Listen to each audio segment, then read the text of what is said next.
Bagaimana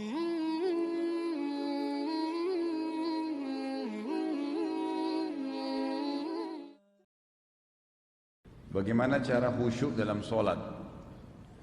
Pertama, yang paling pertama kiat khusyuk itu bangun asas ibadah Anda dengan kalimat keyakinan yang pernah saya jelaskan dulu. Kalau Anda sholat yakin memang Allah itu ada, kalau saya sholat itu akan ada pahalanya, setiap gerakan, setiap bacaan, asasnya keyakinan, kita akan khusyuk. Orang kalau faham alhamdulillahirabbil alamin, masih hadir fikirannya, masih khusyuk, masih konsentrasi, dapat pahala. Ar-Rahmanir Rahim, masih khusyuk, dapat pahala. Malik Yaumiddin menghayal, ingat makanan, ingat kunci yang hilang, ingat janji, hilang pahalanya. Berarti dengan antum yakin bahwasanya itu akan berpahala kalau saya konsentrasi, tidak membiarkan syaitan mencuri satupun celah dari bacaan saya, dari gerakan saya, tetap konsentrasi, maka itu kan akan otomatis khusyuk. Ya. Karena khusyuk itu bahasa kita konsentrasi sebenarnya. Ya. Ini jangan tambah terus ikhwah. Ya. Ini udah banyak nih. Apalagi sampai terulang. Yang kedua, gerakan dari wudunya, gerakan dan bacaan sholatnya benar. Itu yang kedua. Jadi pertama yakin dengan keyakinan asas akidah mengerjakan ibadah. Yang kedua gerakan bacaan, itu kan wudunya semuanya benar sesuai dengan tuntunan wahyu.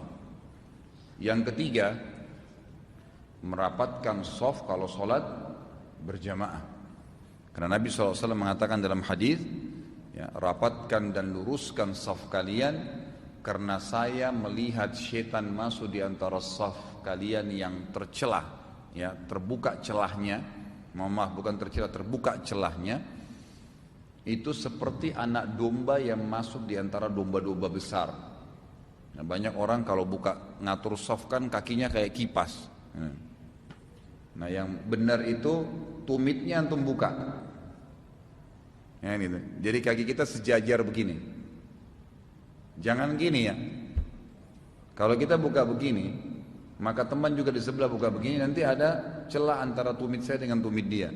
Tapi kalau tumit antum buka dan patokannya shaf itu adalah pundak, jadi nggak usah terlalu besar, jangan juga kecil. Ada orang masya Allah badannya besar, kakinya dirapatin sama dia. Jadi orang di sebelahnya biar ngejar juga nggak bisa. Ada juga orang badannya kecil, kakinya terlalu lebar, ngambil tempatnya orang. Gak usah. Patokan shaf itu hanya pundak, sejajar dengan pundak kita. Kemudian tumitnya dibuka.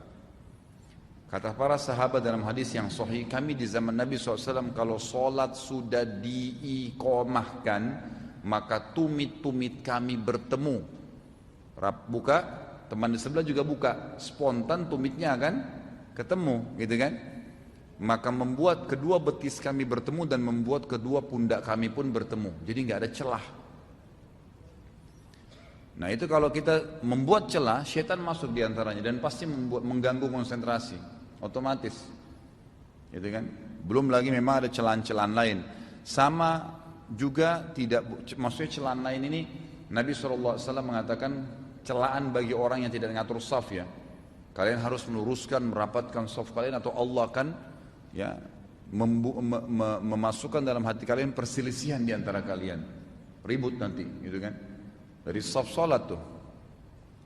Sisi yang lain, antum juga kalau sholat berjamaah kayak di masjid sini ikhwah, patokan shaf itu harus tumit. Maksudnya selain tumitnya tadi dirapatkan, dibuka ya kakinya. Jadi kalau antum mengatur shaf nih, telapak kaki si A besar misalnya, telapak kaki si B lebih kecil. Biasanya yang antum jadikan patokan untuk rapatin shaf yang mana? Atas jari-jari atau tumitnya? Umumnya orang jari-jarinya. Coba misal telapak kaki ini besar ya, ini yang kecil. Dia patokannya seperti ini ya.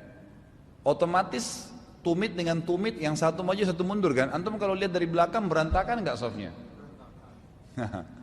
Jadi patokannya tuh bukan jari-jari kaki, tapi tumit. Jadi walaupun ini lebih kecil kakinya, tetap enggak begini nggak apa-apa. Ujung kaki kita lebih maju dari depan nggak masalah, tapi nanti tumitnya rata. Kalau antum lihat dari belakang tuh safnya rapi, patokannya tumit. Makanya yang masuk di kotak saf itu diperhatikan tumitnya. Kemudian dibuka, gitu kan? Seperti itu. Dan juga berhubungan dengan masalah ini, nanti saya akan kembali ke kiat khusyuk sholat ya.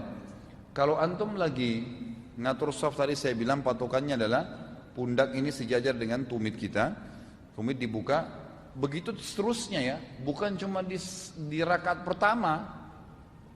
Ada orang rakaat pertama semangat, rapatin safnya, bangun dari rakaat kedua, untuk rakaat kedua sudah berantakan kakinya. Ya berarti rakaat pertama bisa khusyuk, rakaat kedua hilang khusyuknya. Karena syaitan udah masuk. Jadi setiap rakaat bukan cuma bangun dari ruku, waktu i'tidal tetap kakinya terbuka. Jadi begitu terus. Karena pada saat kita sujud kan disunnahkan tidak membuka kaki ya, mempertemukan. Kalau sujud telapak kakinya dipertemukan. Kan gitu. Kalau berdiri dari kembali dikembalikan posisinya seperti awal waktu ngatur saf. Jelas ya? Itu yang ketiga. Kiatnya untuk khusyuk, safnya harus rapat. Yang keempat, ini ulama tambahkan ya. Yang keempat ini, kalau sudah mengerjakan 3 kiat tadi masih saja, maka ikuti hadisnya Utsman bin Abi Mad'un radhiyallahu anhu. Sahabat Nabi yang mulia ini mengatakan kepada Nabi SAW, ya Rasulullah, beliau sudah yakin Allah itu ada, Rasulullah adalah utusannya, keyakinannya sudah dibangun, ibadahnya dibangun di atas keyakinan. Beliau juga wudunya, sholatnya, gerakannya, bacanya sudah seperti yang Nabi SAW ajarkan. Kan gitu. Beliau juga sudah ngatur saf, tapi kok masih ada. Kadang-kadang beliau hadir, kadang-kadang lupa. Beliau mengatakan kadang-kadang saya lupa ya Rasulullah, kayak ada gangguan. Kata Nabi SAW, itu golongan syaitan yang bernama khinzib, yang bertengkar di sebelah kiri kuping musolli, yang pada saat orang sholat Allahu Akbar dia mulai mengingatkan apa yang paling antum pikirin.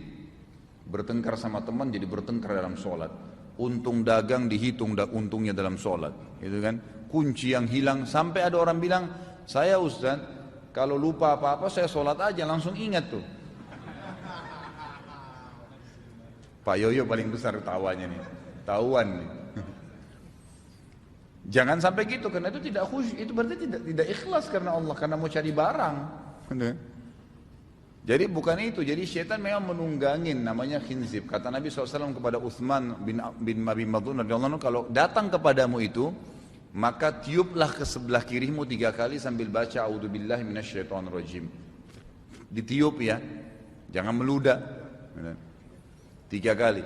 Kata Utsman bin Abi Mad'un radhiyallahu anhu, ya, setelah aku lakukan tidak ada lagi waswas syaitan itu datang kepadaku. Kalau ada di antara antum bilang, saya sudah tiup Ustaz 3 kali tapi masih tidak konsentrasi juga. Coba lihat 3 poin yang pertama. Perhatikan saf antum.